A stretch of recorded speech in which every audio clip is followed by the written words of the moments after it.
We're back with the Guy Dawson Show at the World Center of Broadcast Media, WCOBM.com, and we have multiple platforms every week. I remind everyone, Corintha, that we have multiple platforms to watch the show. Absolutely, we sure do. We have Facebook, we have Facebook Live, we have YouTube Live. We also have, we're everywhere, Instagram, Twitter. I've put you on Snapchat. You didn't even know. Oh, yeah. See what I was thinking. See there? Yeah, I don't know all that. There's something new every week. But Snapchat, it'll be there until the adults get there. And then...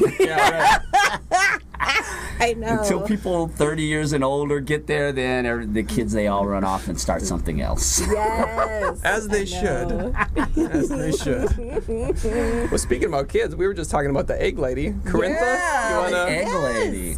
So absolutely, I don't know if you know about this, but YouTube marketing and everything that he's talking about is so incredibly powerful. There's folks out there that they call influencers. We've actually studied this in one of my classes, in where you have folks who literally have contracts with YouTube and they make millions of dollars, and it'll be one individual doing this. So, for example, a really good example of that is the Egg Lady. Do you have kids that watch these egg shows that literally all it is they're taking apart a little egg and a little toys inside? That lady makes millions of dollars, millions, because of YouTube. Brilliant. We were just talking about, how do we do something similar to that? And the foresight that went into understanding that there is a 1 to 2 year old demographic of tablet users that's going to emerge because of Kindle Fire and all of these, tablets that parents, exhausted parents, because they're 1 and 2, are like, take the tablet. Just the brilliance,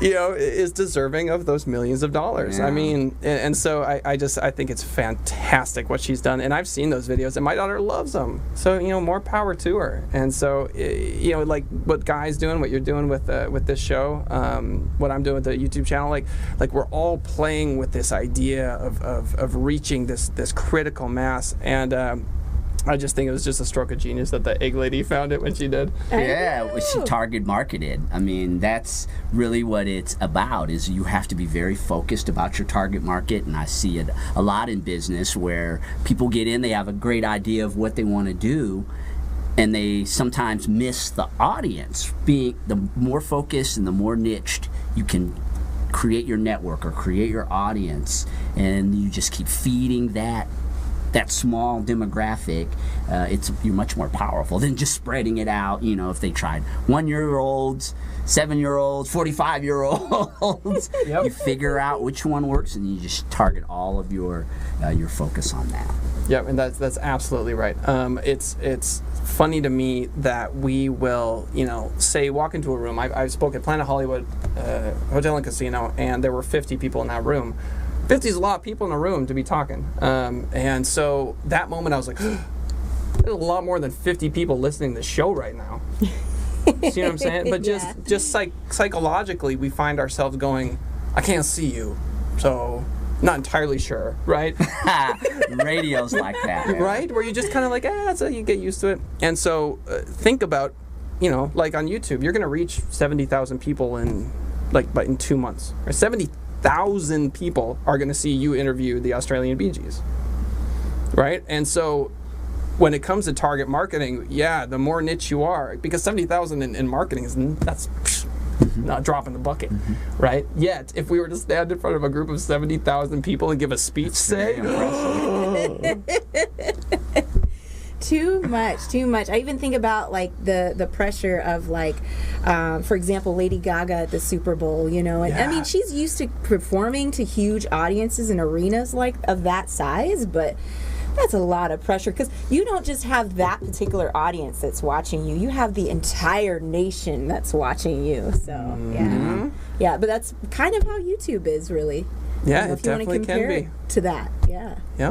Yeah, you have this huge audience, and YouTube just keeps growing and growing, and the partnership, since Google owns it, I mean, the resources are there. It's just going to, I don't see it being replaced by any any other video type of a network. Do you? I mean, anyone having the resources to be able to create something that could compete with YouTube? Yeah, no way. Just dominant. There's just no way.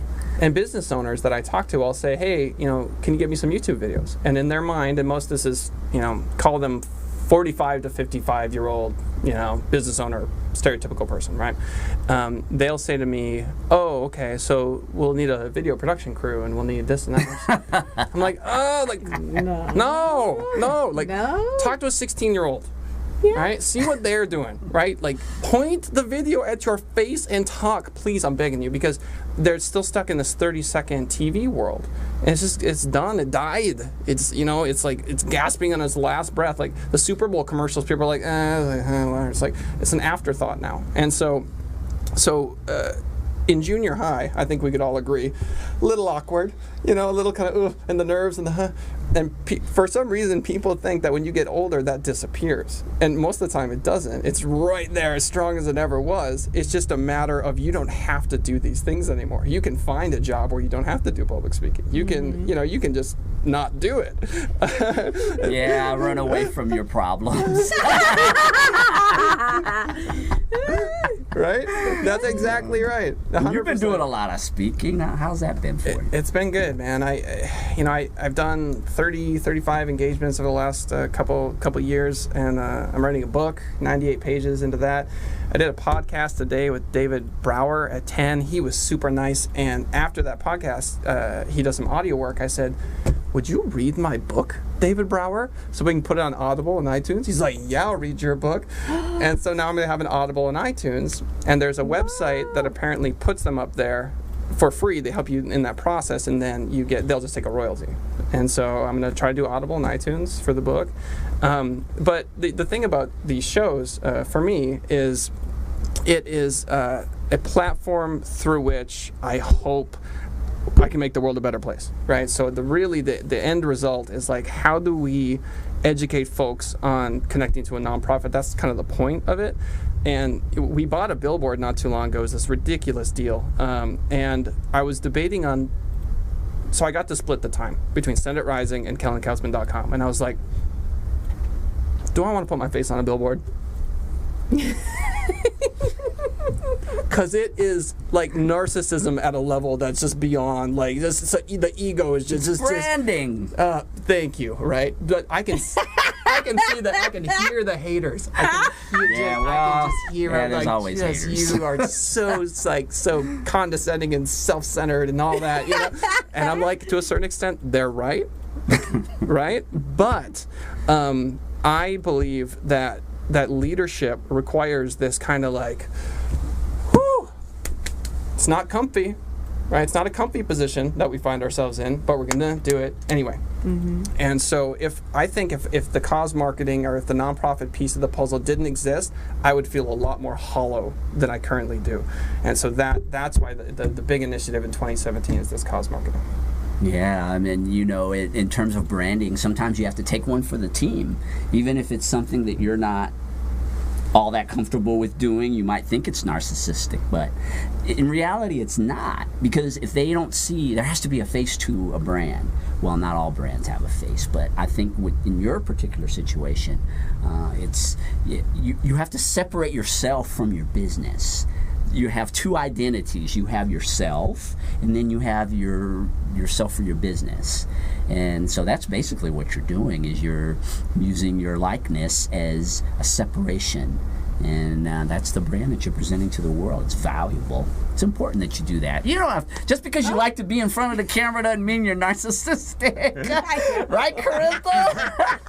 I'll take a fist bump. Oh, we're not narcissistic. Well, no, but I get it. I get what you're talking about. You know what I mean? Like, because here we are, like, the cult of personality. I mean, do you feel that way? Because here you are hosting, a show and doing the thing. I mean, do you ever feel that kind of like, I do to a certain extent, just because of kind of where I am kind of personally with my own kind of morals and ethics on things. But then I also think about, well, what am I using my face for? And if I'm using it for something good, if I'm promoting good, if I'm, doing this broadcasting thing to, help support folks like you and other folks who are doing wonderful things for local nonprofits and helping support business here in Las Vegas, then why not put my face on it? I think it's all about what your intention is also, and I think that's part of it, and I think that's part of what you were saying too, Guy. But I get it. But but like, I get it too. But then it's also like, how narcissistic is it that I can get up in front of 125 people in a room and just speak? Yeah. That's right. Yeah. That's, and also too, I actually did a college paper on this, on selfishness, and how if you take care of yourself first and you're doing what you can for yourself in terms of your business, for yourself personally, why not share that with others?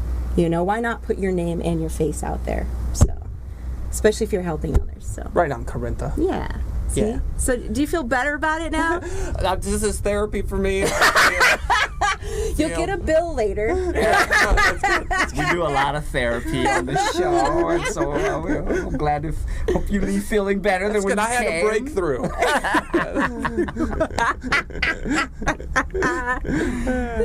Dr. Dawson. Yeah, right. What's it like running an internet marketing business nowadays? Yeah, it's. I love the autonomy of it. Many days I can work wherever and whenever I want, which is really nice. I can leave and go give my daughter a big hug, which is amazing. The value of that is tremendous. At Advise Media Group, we had a very expensive office in downtown. And when I moved on to Send It Rising, I said, overhead, no, just everything I can do to get rid of overhead. So we have space at the Innovation Center, but I'm there for meetings 2, 3, 4 times a week, doesn't matter. So we find ourselves in this kind of liberated economy. The internet marketing world is just fluid. I mean, if there's Wi-Fi here, I can work here, whatever. I meet folks wherever. And so working in internet marketing is just so liberating, and it's the closest thing to like retirement with a job. You know what I mean? So I'm still grinding, I'm still working my butt off, but just that like office space. Did you get the TPS report? None of that corporate stuff. No. And I will compliment my director of operations, Bree Schmidt, no less than 10 times a day. I'm like, you are so awesome. You are so awesome. I'm so proud of what you're doing. She's just kicking so much butt. And to be able to be in a position to do that is like, right, because we all want that. Like, if we work for someone, just like, I couldn't do this without you. Here's a raise. I gave her 4 raises in 4 some months. Like, it was just, because I don't want the overhead, don't need it, and if I can get her to anywhere where she should be. So she was a captain in the Air Force. She worked in intelligence, and she's still in school. She's wrapping up the marketing degree, but like quite literally, she runs the show, and so it is just, for example, we're managing now $36,000 a month in pay-per-click. The return on investment we're seeing for some of our clients is like 15 to 20 times ad spend, and I quite literally could not have done it without her. And so what do you say to someone that does that for you and your family, and like you're all tight-knit? And it reminds me of Simon Sinek's book, Leaders Eat Last. Yes. Wonderful Love book. Simon Sinek. Mm-hmm. Yeah. He had an excerpt where he talked about the Spartans and, 300, the shields and the cape and the spear. Those guys, they would, if you came back after a battle without your spear, go, whatever. Like, all right, hey, how's it going, Bill? Because Spartans are named Bill. All Spartans? All Spartans were named Bill. That's a point of fact. Bill 3, Bill 9. But if you would come back without your shield, the punishment was ridiculous. And the concept was that, if I lose my shield, then the guy to my left is in trouble, right? And so that's what I'm trying to promote here with Send It Rising, is like, we protect one another. I'm the face, I'm out there. She's got my back, right? Like, if the phone's ringing right now, she's got it, she's on it. You know what I mean? And so an internet marketing company in 2017 could be a lot of things, but for me, it's just a blessing. And when you're running a a business where you're striving to have social consciousness, which is what you were talking about, cause marketing, and there's a whole different approach to leadership in the way that you work with people as partners in developing the brand, because people feel invested when they are praised and when they think, oh, this person actually acknowledged me. I mean, because we've all had so many jobs where nobody even, like you said, nobody ever even acknowledges you, and they feel like the paycheck is it. As long as you get that paycheck, that you're fulfilled. And I found that that's not true in human beings. I mean, the paycheck, people will do a lot of things for free if they feel fulfilled. And the work is just so much better. I mean, you're a big fan of Dale Carnegie. You did the course and the whole nine, how to win friends and influence people, and yeah, he nails it on the head with the whole praise is just a ridiculous motivator. I mean, when people praise me, like, I melt like butter. I mean, I'm just like, oh, thanks. And isn't it funny that the people that are most out there in the world, that are just like, okay, I'm going to be the face of the, are oftentimes the most susceptible or most needing, craving that praise. I remember an anecdote of a gentleman who went and just listened to this woman whose whose husband had passed, and she was alone, and he just listened to her for an hour and a half as they toured the house, and then ended up she gave him a car, and it was part of how to win friends and influence people, as an excerpt in that. So that was running through my head the other day, crazy story, where I met some folks that are realtors. Sat down with this realtor at an open house, met this dude, right? And I just listened to him. That's all I did, off the Carnegie thing. He invites me to a meeting. All I did was listen, and he had a potential client there. All I did was listen. Got invited to another meeting. All I did was listen. They invited me to a $1.5 million property, right? I don't even know why I'm there. There is a pool and fountain and spa in the center of this house. There's a Star Trek door in the master bedroom, and it's like a circular house. They custom built this thing, nothing like it ever. And it was the pitch meeting for them to get the business. And guess what I did during that meeting?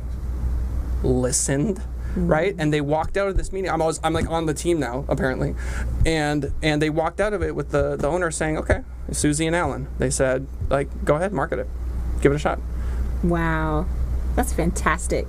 Yeah, they consider you to be a great conversationalist because you sat there and you listened. And that's one of the principles of Dale Carnegie, is he talks about that people will think you're a great conversationalist. They'll talk, and you just sit there, and then when they get done talking, then they'll say, boy, you are a great conversationalist. But it's true. People, sometimes they just want someone to be there just to listen to them, and that is so Absolutely. true. Yeah. Absolutely. Yeah. Yeah, I see that in the new job that I have now, where I'm academic advising, and that was one of the things that came back as feedback is, Corintha, you just need to listen to the other person. Because I'm a talker. I'm the one that's like, listen to me. Listen to me talk all day. And so I have to learn the art of listening, especially because of my job and what I'm doing. And I utilized that today, and it was really interesting because I had a very frustrated and angry gentleman on the phone, and I just listened to him. And then I kind of like curbed the conversation the way that I wanted, and I got the information out of him that I needed. And then he was very pleasant when he got off the phone. And that's the power of listening. Well done, Corintha. Yeah. Yeah, these little things that you think are insignificant, like just being quiet. Yes, that's all I did. I literally sat there like this. It just seems so insignificant, but for people, sometimes people just want to be heard, right? Do you ever feel, sometimes I just want someone to to listen to what I have to say, and then I get it off my chest, and then I feel better, and I feel great when I have someone that'll sit there and just not be in judgment, just listen. Absolutely. Not always have an answer, and that's where we can get into, we're sitting there thinking about what the answer to their problems are instead of just letting them vent. Absolutely. I think that's really, really key, and I've had to really learn that myself in the last few years, for sure. Absolutely. Kellen, we're near the end of the broadcast, but tell everybody about your business. You can help a lot of people out with SEO and internet marketing, will you tell them how they can get in contact with you? Sure. 702-263-0141. Again, that's 702-263-0141. Senditrising.com would be a great website for you to check out. And also my name, KellenKautzman.com. That's Kellen, K-A-U-T as in Tom, Z as in zebra, MAN.com. And I've never done that before. I've never pitched that exact you never word. pitched yourself No, I'm like kidding. that? I've done that a million times. There's so many YouTube videos of that. Yeah. Thanks so much for being a part of the broadcast today, Had a blast. And Thanks, thank Guy you, Dawson. Corintha. Absolutely. It was a Queen of all pleasure. media, excellent job as always. Thank all of you out there for tuning in to this week's edition of The Guy Dawson Show. We can't wait to come back. Yes. 7 days to do another broadcast. Take care of yourselves.